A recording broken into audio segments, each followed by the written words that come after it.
Just a live rant on the BBC. This is KLX Gematria. Today's date is 18th of January 2022. Today's date is 18th of January 2022. Today's date is... Yeah, I'm talking about the BBC. So yeah, it looks like I'm on. Just message me that if you can hear me, please, so that I can get started. So just put this out. No, let me put it out on show some.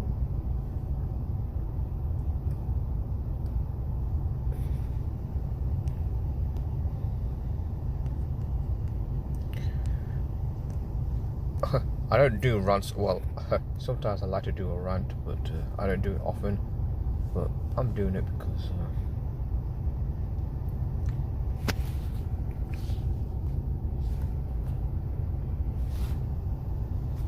because you know, they've been on the news recently about, you know, the license fee being frozen, you know, but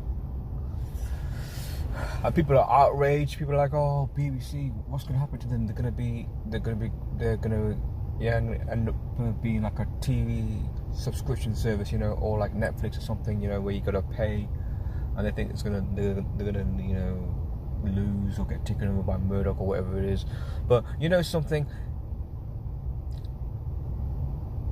I don't fucking care if the license fee is gone for good, because for those that are not familiar, the license fee is a system in which members of the public, majority of the population, they have to pay a license fee in order to watch television. But the problem is, it's forced on them. They have no choice in the matter, unless they say to the license fee company that we don't want to watch any live television or broadcast television. We don't want to, because all we want to do is just watch streaming services like Netflix or Disney Plus or Hulu or whatever it is. But instead, because you're watching live TV, you gotta. But then there are people who might watch live TV but don't watch BBC, but still pay the license fee anyway. That's some of the stories that I've read. I love this. BBC is closet we have, is closest we have in the UK to straight state propaganda. Well, Sky News TV are not great. Well, they're no better than the BBC. But I find BBC, like Skinner, are actually unwatchable. You can feel it already in your brain as you watch. The fact we have to pay for pleasure of being propagandized by it makes it farcical. Well, it is a propaganda news channel. To me, all these news channels,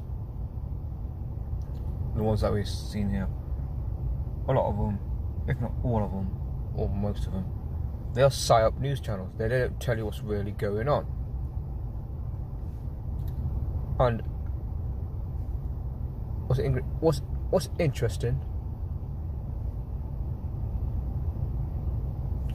BBC in reverse English Sumerian equals 444, like Lucifer 444, like Gematria 444, and Poison 444. The reason why I highlight this is because it tells you that what the BBC really is. It's poison. It's poisoning the minds of people.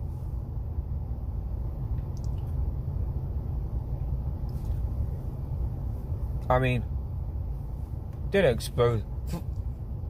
For those that say it's good value, for those that say it's good value for money, I mean, really, what? Because you watch Strictly Come Dancing on there, or you watch Killing Eve. I mean, popular show on BBC, but I don't care for that. EastEnders, again, I don't care for that either.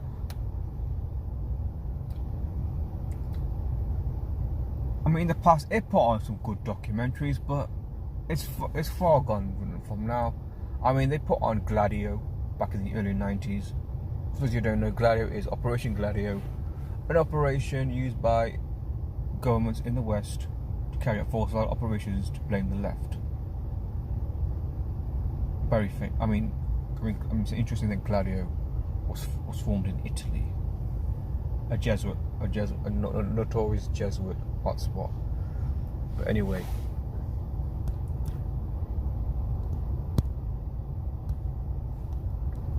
really, really, don't look like there's anyone there.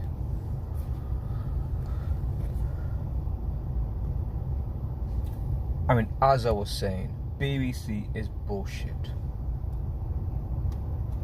Actually, I want to now that I'm on the internet,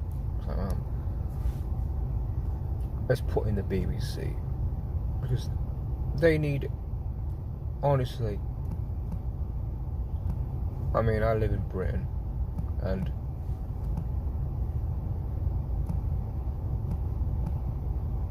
Broadcasting Corporation.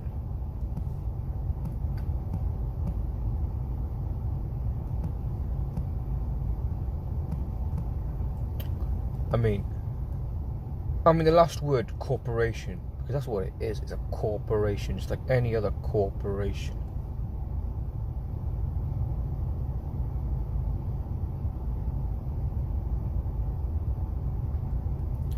Now, you probably noticed it, but I'm going to show you. Look at that. British Broadcasting Corporation in the September cipher equals 116.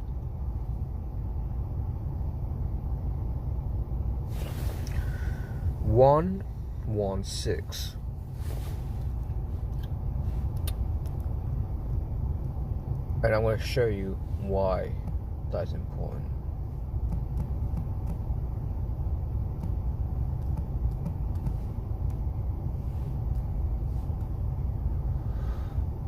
The Roman Catholic Church is also 116. So it's not just a propaganda news channel. It's a propaganda news channel for the Vatican, the Catholic Church, given that it has a royal charter from the royal family. And the royal family, they derive their authority from the Catholic Church, because the Pope gives it a blessing saying that you are holy, you are a king or a queen, divine right of kings, that kind of thing, divine right to rule.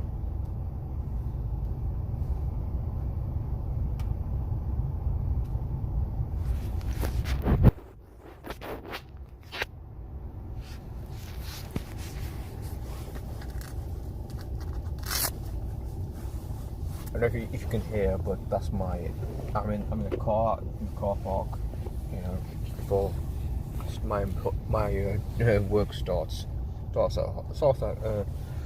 in half an hour, but I'm gonna go on for a few minutes. Yeah. Why would anyone believe BBC?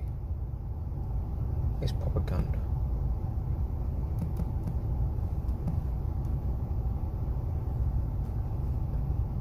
Look at that. 74, BBC 74. Masonic.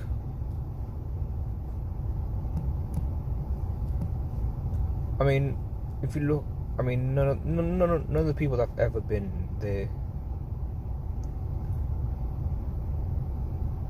none of the people that work for the BBC have ever done anything to expose anything. There was one guy that used to work for the BBC by the name of Alan Hart. He died a few years ago. To the guy's credit, he did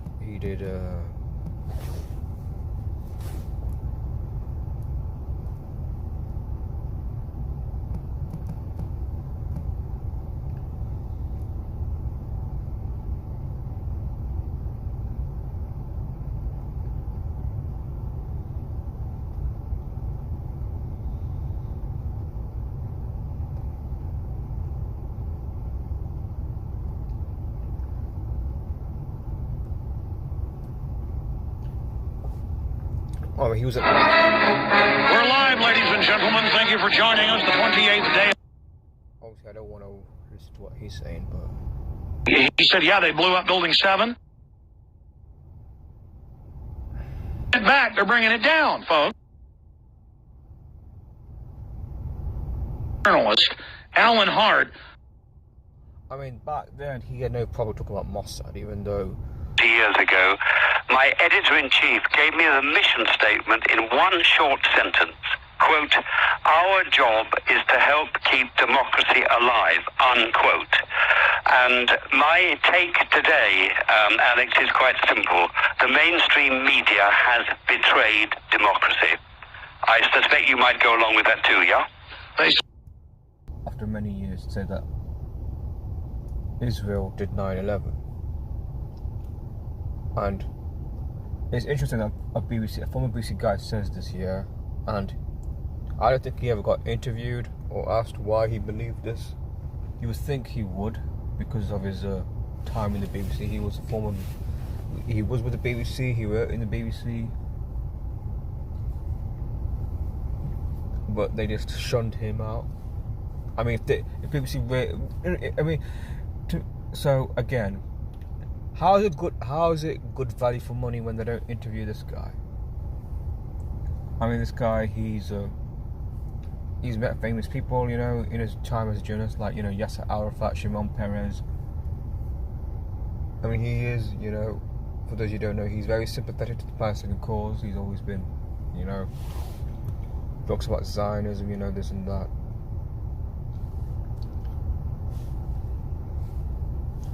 Good value for money. Now that I'm on YouTube, let me just give you another reason why they're not good value for money.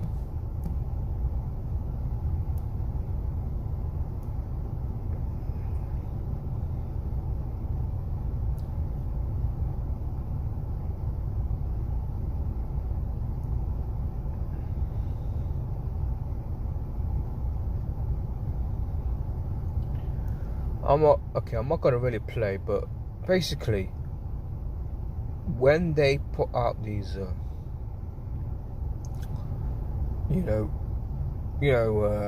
programs, yeah, like the one where, let me just show you right here. I mean, they put out this one. I won't play this one. In the middle, this is a comedian. Now, why would you have a fucking comedian to present a program talking about conspiracy theories? Why couldn't they have someone, I don't know, I'm not endorsing, like a James O'Brien, yeah? He's a broadcaster. But instead they have a comedian on here. And to sum it up, this guy on the right, he's supposedly a hardcore conspiracy theorist, but in the end he's like, oh, now I dismiss it all now because I realise it was just destroying my life. I was doing this, I was doing that. Which is the narrative that they want to paint. That you question things, it's going to ruin your life. That's what the message was getting put out. Making him emotional, this and that. The one on the left, I forget his name. I've seen this guy before. He did play an Alex Jones show a few times. He believes 7/7 and 11 with false flags, and I suspect I'm not seeing what's happened to him. I do find it odd he would take part in this program. Makes me wonder whether these truthers are controlled opposition. Can't remember much about her. Then there's this woman here. Again, I'm not sure. She might be a skeptic, I don't know, but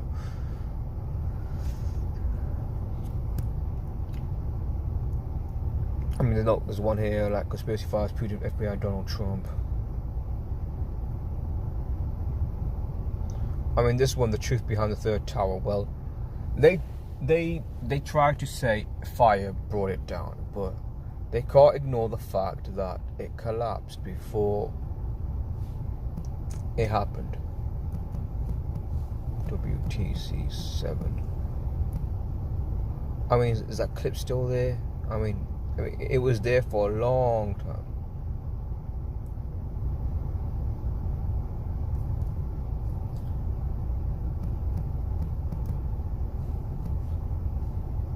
It collapsed.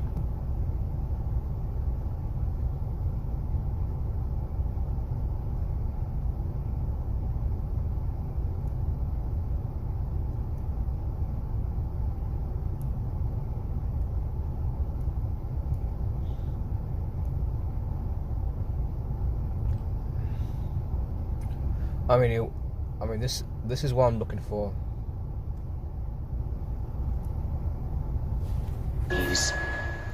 Now, more on the latest building collapse in New York. You might have heard of it. And it seems that this was not a result of a new attack. It was because the building had been weakened during this morning's attacks. We'll probably find out more now about that from our correspondent, Jane Stanley. Jane, what more can you tell us about the Salomon Brothers building and its collapse? Now, this woman in the television is talking about what's happening. She was interviewed, and she didn't say much about what she reported. Though it just seemed like she didn't want to talk about it. Why she said what she said. Was she given orders to report on something that didn't happen yet? So anyway, let me just play this for the benefit of people that want to see it. Well, only really what you already know. Details are very, very sketchy. There's almost a sense downtown in New York behind me, down by the World Trade Centers, of just an area completely closed off as the rescue workers try to do their job. But this isn't the first building that has suffered as a result. We know that part of the Marriott Hotel next to the World Trade Center also collapsed as a result of this huge amount of falling debris from 110 floors of the two twin towers of the World Trade Center. As you can see behind me, the Trade Center appears to be still burning. We see these huge clouds of smoke and ash, and we know that behind that there's an empty piece of what was a very familiar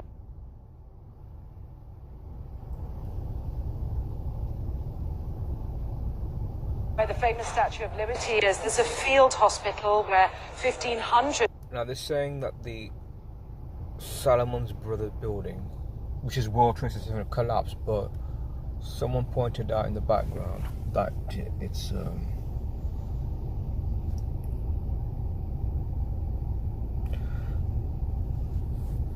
No, I don't want to play it too much. I'll play it. 100 people are being treated, and we have heard there it's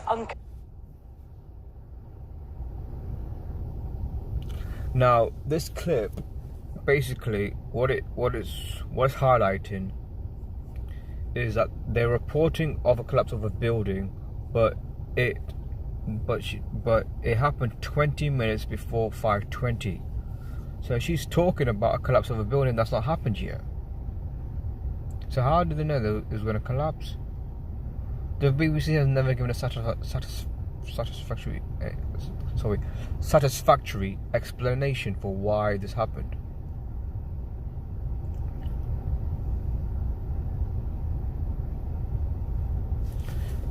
Well, yeah, the footage might be lost, So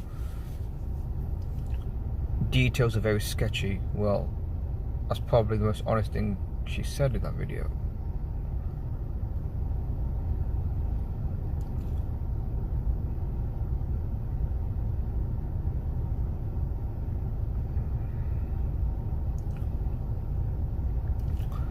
Now, I don't know why they would put out a story like that. Was it predictive programming?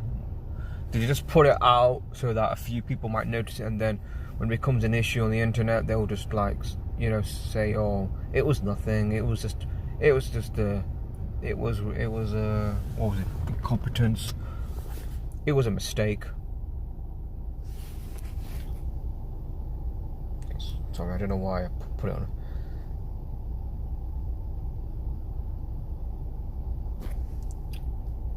Yeah. Yes. I mean, YouTube, they've censored lots of things over the years.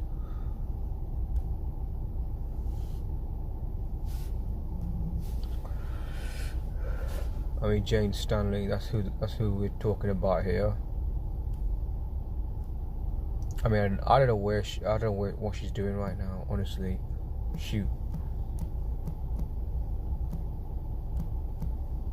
I mean, I can't get hold of the clip of where she's talking about it. Honestly, I can't. I mean, God knows. Jane Stanley, that's her name. The name of the journalist in question. Okay, I got something to work with here.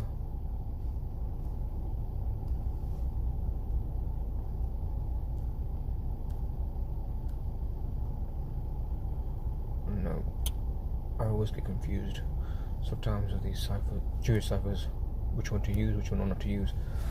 Okay, Jane Stanley, who was working for the BBC, her name in Jewish reduction equals 42, like Freemason, and her name in key by cipher equals 56, SSIDG is 56. Or maybe she was just following a script that day. Again, maybe that's what comes down to. They just follow. They just read off a script, yeah, and most people forget about it, and then this happens, yeah, like that.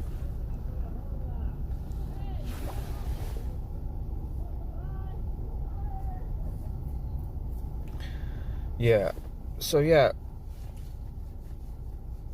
never been properly explained.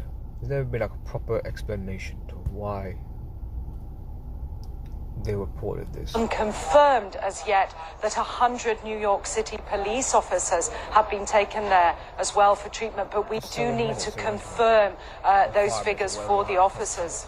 It's now, some 8 hours since the attacks. Is there any estimate yet available of the number of casualties in the World Trade Center? I think we can only go at this point with the words expressed by the mayor of New York, Rudy Giuliani. The bubble of their security as being in a...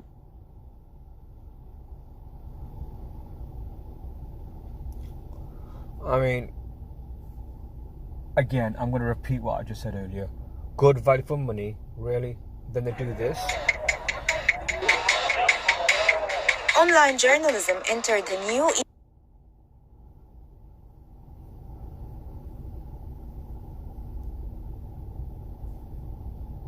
myth that spread fast following September 11th. One of the most far-reaching was that the attacks were a Jewish conspiracy. Oh, great! They just, I mean, if there's like a Israeli is a Zionist connection to, just, I mean, all they want to do is shut down any idea that these world events are conspiracies. I mean, they are.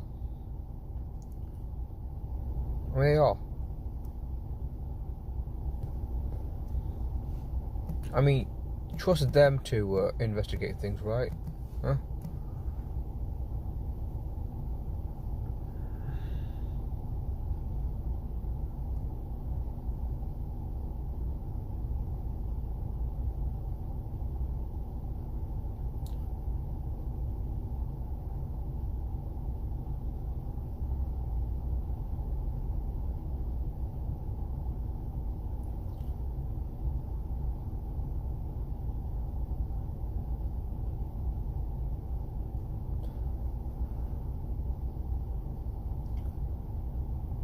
I thought I was going to find something else, but alright. Now this is Nadine Dorries, Culture Secretary. You probably recall I was talking about BBC license being getting frozen for 2 years. Well, I hope.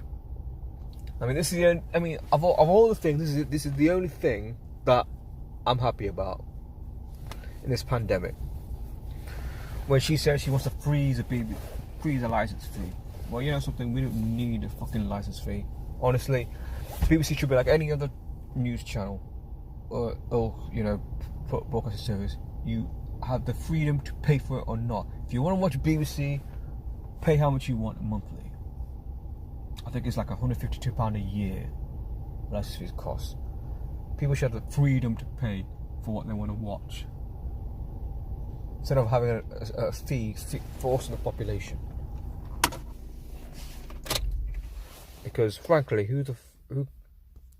frankly, it's not good value for money if it's not voluntary played. Well, actually, it's not good value for money, period. So yeah, that's my little rant on the BBC. So my advice is,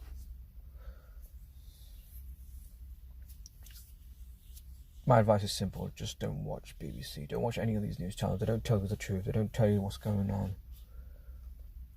Unless you're like me and you know what's going on, and maybe sometimes it's good to watch what's happening so you can decode yourself what's really going on. Decipher it, if you like, you know.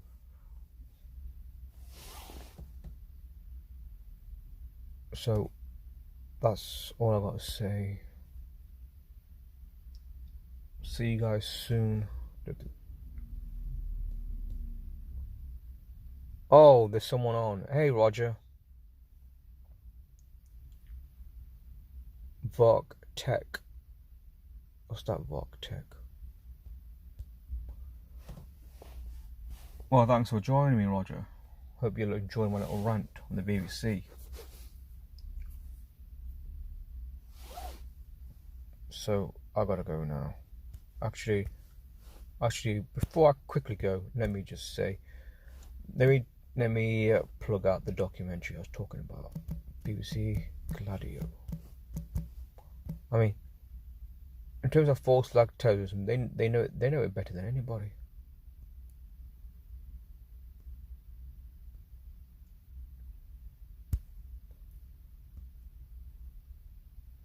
At the roots of international terrorism, now on BBC Two. In the first of 3 programmes, Time Watch traces the often brutal work and political influence of the Gladio network of secret agents.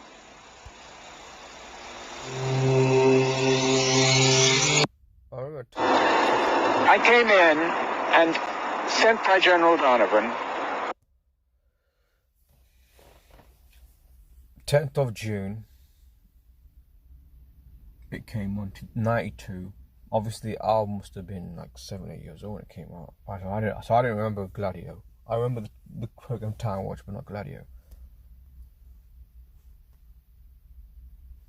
I mean, it was a 3-part documentary.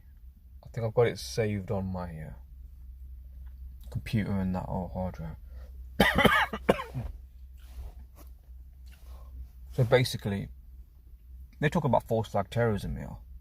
And is it ironic that after 9/11, they could have included this in their Conspiracy Files documentary to acknowledge false flag terrorism, but they seem to dismiss it as a conspiracy theory, which is ironic. So very strange they would do that, but it's not strange because they're just covering up. So yeah. They know false flag terrorism, but they just don't want to touch it. So again, they're not good value for money. So all I say is, fuck the BBC. See you guys soon. Have a nice day.